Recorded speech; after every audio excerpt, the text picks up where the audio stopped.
আসসালামু আলাইকুম। আপনারা সকলে কেমন আছেন? তো দেশ ও দেশের বাহিরে যেখান থেকে আমার ভিডিওটা দেখছেন সবাইকে বিথির রান্নাঘরে জানাই স্বাগতম। তো বন্ধুগণ, আজ আপনাদের সামনে একদম ইউনিক নতুন একটি রেসিপি নিয়ে হাজির হলাম। তো জানি না এই রেসিপিটা কে কে মিস করেছেন। এই গরমের সিজনে এরকম একটি রেসিপি যদি মিস করে থাকেন তাহলে কিন্তু একদমই ভুল করে ফেলবেন, কারণ গরমের মধ্যে খেতে খুবই মজাদার, শরীর ঠান্ডা থাকে, হজম শক্তির উপকারে আসে, সব দিকটা ভালো। তো এরকম একটি রেসিপি বানানোর জন্য দেখেন আমি এখন কিছু মাসকলার ডাল নিয়ে নিলাম। তো ডাউলটা আমি প্রায় 3 ঘন্টা আগে ভিজিয়ে রাখলাম। তো এখন আমার তো ব্লেন্ডার নেই, তাই আমি শিল নোড়া এটা ভালো করে বেটে নিব। একদম ফ্রেশ হতে হবে, ফ্রেশ না হলে আমি যে বড়াটা তৈরি করব বড়াটা কিন্তু ফেটে যাবে। তো সেজন্য আমি একদম মিহি করে সুন্দর করে বেটে নিচ্ছি। তো আশা করি আপনারা আমার সাথে থাকবেন। তো আমার কিন্তু বাটাটা হয়ে গেছে। এখন আমি ব্যাটারটা তৈরি করার জন্য এটা ভালো করে হাত দিয়ে ডোটা তৈরি করতে হবে। তো এখন আমি পরিমাণ মতো একটু লবণ আর চিনি দিয়ে তারপর আমি ব্যাটারটা ভালো করে গলিয়ে নিব। বন্ধুগণ, ব্যাটারটা গলাতে কিন্তু অনেকটা সময় লেগে যাবে, আর এটা যত ভালো করে ফেটাবে ততই বড়াটা মজবুত এবং একদম শক্ত হবে। তো সেই জন্য আর এখন আমি কিছু দিয়ে দিলাম গোয়ামুড়ি বলে, গোয়ামুড়িটা। তো গোয়ামুড়িটা দিলে এটা যখন আমি তেলে ভাজবো খুব সুন্দর একটি সেন্ট আসবে। সেজন্য গোয়ামুড়িটা দিয়ে আরও কিছুক্ষণ আমি এটা ভালো করে ফেটিয়ে নিব। তো এটা যত ভালো করে মতা যায় এক সিস্টেমে সেরকম করে মরতে হবে, সোজা কথা অনেক ভালো করে মরতে হবে।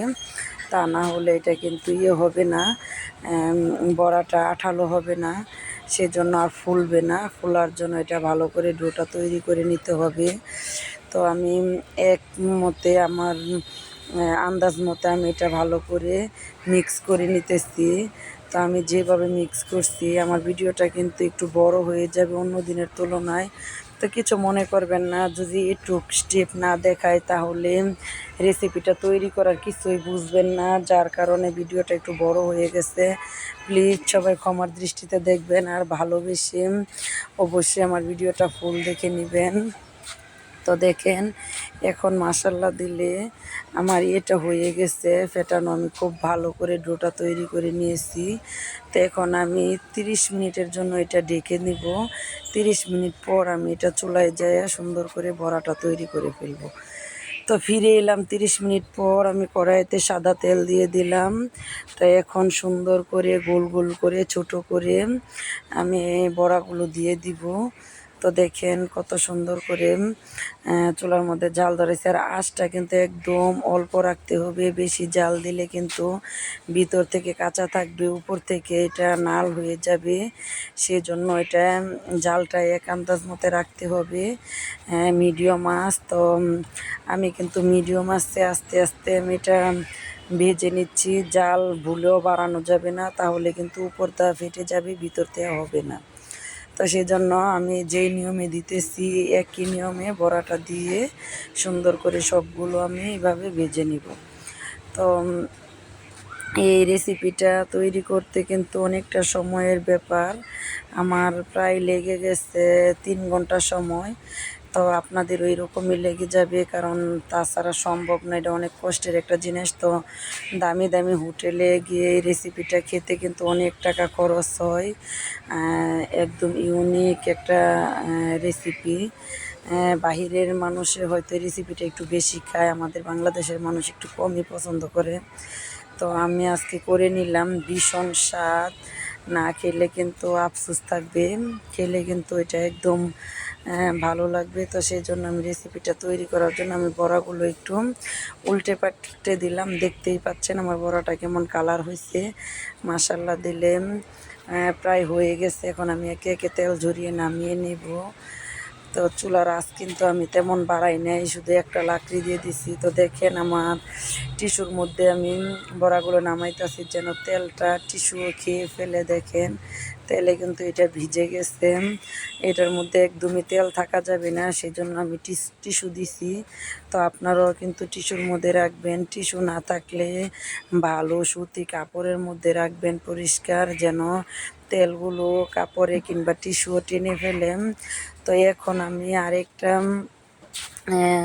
পাত্র বসিয়ে দিলাম চুলায়। তো এখন আমি একটা মশলা তৈরি করব।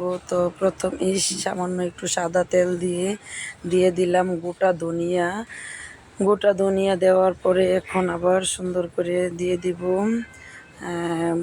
গুয়া মুড়ি বলে। তো মুড়িটা দেওয়ার পরে এখন আবার দিয়ে দিচ্ছি আমি একটুনি সামান্য মেথি খাড়ার হস।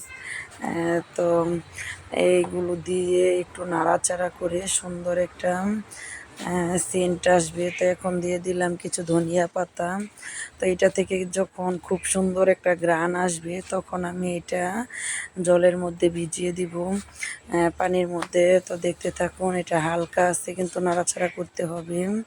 তো এখন একটু বিট লবণ দিয়ে দিলাম, তারপর সুন্দর করে নাড়াচাড়া করে সুন্দর একটি মশলা তৈরি করব। যতক্ষণ পর্যন্ত ফ্লেভার না আসছে ততক্ষণ ভাজবো। তো আমি এখন এই বাটির মধ্যে পানি নিয়ে নিলাম, আর এখন চিনি দিয়ে দিলাম পরিমাণ মতো। তো পরিমাণ মতো চিনি দিয়ে এটা আমি ভালো করে ফেটিয়ে নিব। আর এই হালকা লবণ তো আগেই দিয়ে দিলাম, বিট লবণ। তো এখন এটা মিশিয়ে তারপর আমি ওই ভেজে রাখা মশলাটা দিয়ে দিব।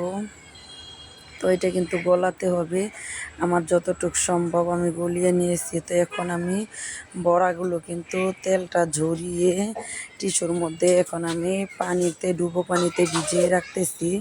তো এটা একে একে সাবধানতার সহিত দিতে হবে, আর পানি দিয়ে এটা ডুবিয়ে প্রায় কমও যদি সময় থাকে হাতের মধ্যে, তবুও কিন্তু 30 মিনিট সময় এটা ডুবিয়ে রাখতেই হবে। আর পারলে আপনারা যদি 1 ঘন্টা রাখতে পারেন তাহলে এটা আরও ভালো ফুলবে। তো দেখেন ভেজে রাখা মশলাটা এখন উপরে দিয়ে দিলাম। তো এখন আমি প্রায় শেষ। তো সুন্দর করে এটা আমি ঢেকে রেস্টে রেখে দিব প্রায় 30 মিনিট। তো ফিরে এলাম 30 মিনিট পরে, ফাঁকে দিয়ে আমি আরেকটা চাটনি বানিয়ে নিব। তো একটা জাল চাটনি বানানোর জন্য নিলাম একটা রসুন, 4-5টা কাঁচামরিচ, একটু আদা, তারপর ধনিয়া পাতা। তো এগুলো আমি অফ ক্যামেরায় বেটে একটা ব্যাটার তৈরি করে এখন আমি প্রয়োজন মতো দই দিয়ে দিলাম। তো দইটা দিয়ে এটা ভালো করে একদম মিশিয়ে নিতে হবে। পরিমাণ মতো চিনি দিয়ে, আপনারা যদি ঝাল খান চিনির প্রয়োজন নাই, আর যদি হালকা মিষ্টি চান তাহলে পরিমাণ মতো চিনি দিয়ে দিবেন। তো এখন আমি সুন্দর করে কিন্তু চাটনিটা বানিয়ে নিতেছি।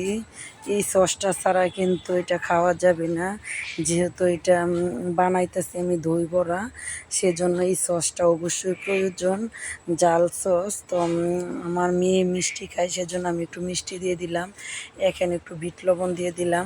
তো এটা আপনারা যত পারেন ভালো করে ফাটিয়ে নেবেন, আমি চামিচের মাধ্যমে ফাটিয়ে নিলাম। তো ফিরে এলাম ঠিক 30 মিনিট পর, দেখেন বড়াগুলো ফুলে ভিজে তার ডবল হয়ে গেল। তো এখন একে একে পানি ঝরিয়ে এটা আমি বাটিতে রেখে দিব। তো একটা একটা করে খুব সাবধানতার সহিত কাজটা করতে হবে।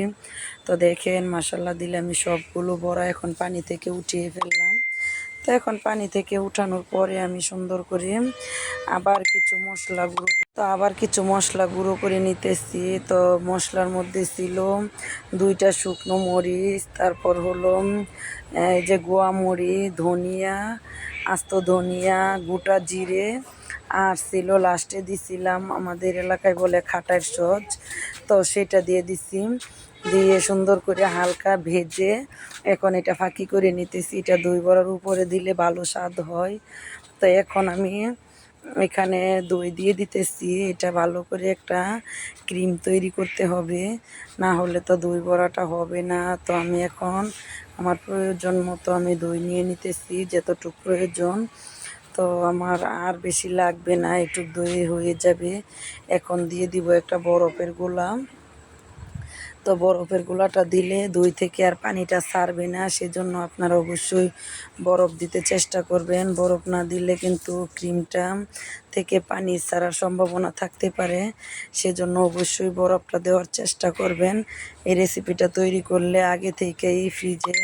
এখন আমি বরফটা দিয়ে ভালো করে সুন্দর একটি ব্যাটার তৈরি করব, আর সেটা হবে একদম ক্রিমের মতো। তো দেখেন আমার বরফটা কিন্তু আমি গুঁড়ো করে ফেলেছি।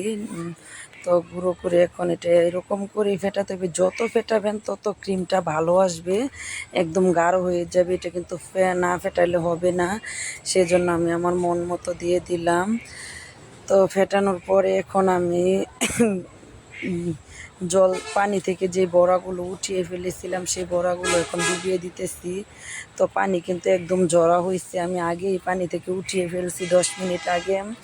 তো এখন শুকনো বড়াগুলো আমি এটার মধ্যে ভালো করে ডুবিয়ে দিব, পরে আপনাদেরকে পরিবেশন করে দেখাইতাছি।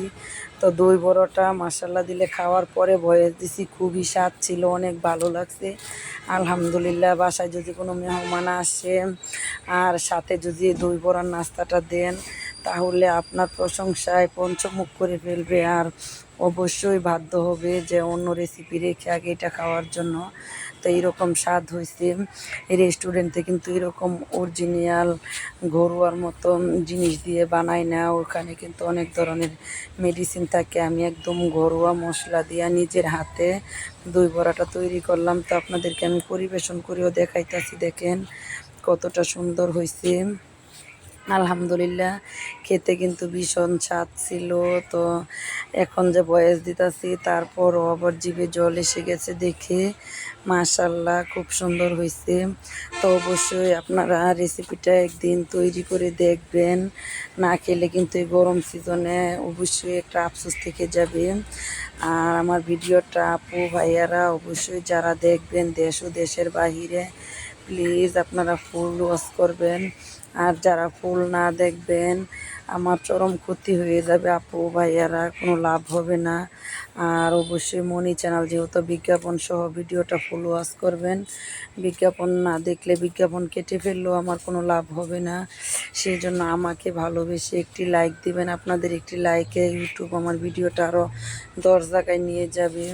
আর আপনাদের ভালোবাসা এই পর্যন্ত এসেছি, সামনের রাস্তা চাই আপনাদের হাত ধরে আরও উপরের সিঁড়িতে উঠবো। তো সেই জন্য এখন আমার হাতে বানানো সসটা আমি দিয়ে দিতেছি, দেখেন কত সুন্দর একটা কালার আসছে মাসাল্লা দিলে। এখন দিয়ে দিব আবার তেঁতুলের সস, তো সেটাও খুব সুন্দর হয়েছে, সেটাও আমার হাতে বানানো। দেখেন তো ভিডিওটা অনেক লম্বা হয়েছে দেখে সেটার ভিডিওটা আর দেখাই নাই। চিনি ক্যারামেল করে তেঁতুল দিয়ে সুন্দর করে একটু আখের গুড় দিয়ে বানিয়ে নিলাম। তো সেটার ভিডিওটা অবশ্যই আরেকদিন আপনাদের সামনে শেয়ার করব। তো খুব সুন্দর ছিল, খেতেও ভীষণ স্বাদ হয়েছে, ভালো লাগছে। অবশ্যই একদিন বাসায় ট্রাই করবেন, আর লাইক কমেন্ট শেয়ার করে দিবেন। নতুন হলে আমার আইডিটা সাবস্ক্রাইব করে ভালোবেসে পাশে থেকে যাবেন। তো আমার প্রিয় আপু ভাইয়ারা সবাই ভালো থাকবেন, সুস্থ থাকবেন, আমাদেরও আমার পরিবারের জন্য দোয়া করবেন। তো আজ এ পর্যন্ত। এখন আমি একটু হাতে তৈরি করা মশলাটা উপরে ছিটাই দিলাম, তো দেখেন মাসাল্লাহ দিলে খুব সুন্দর হয়েছে। তো আজ এই পর্যন্ত, সবাই ভালো থাকবেন, সুস্থ থাকবেন, আল্লাহ।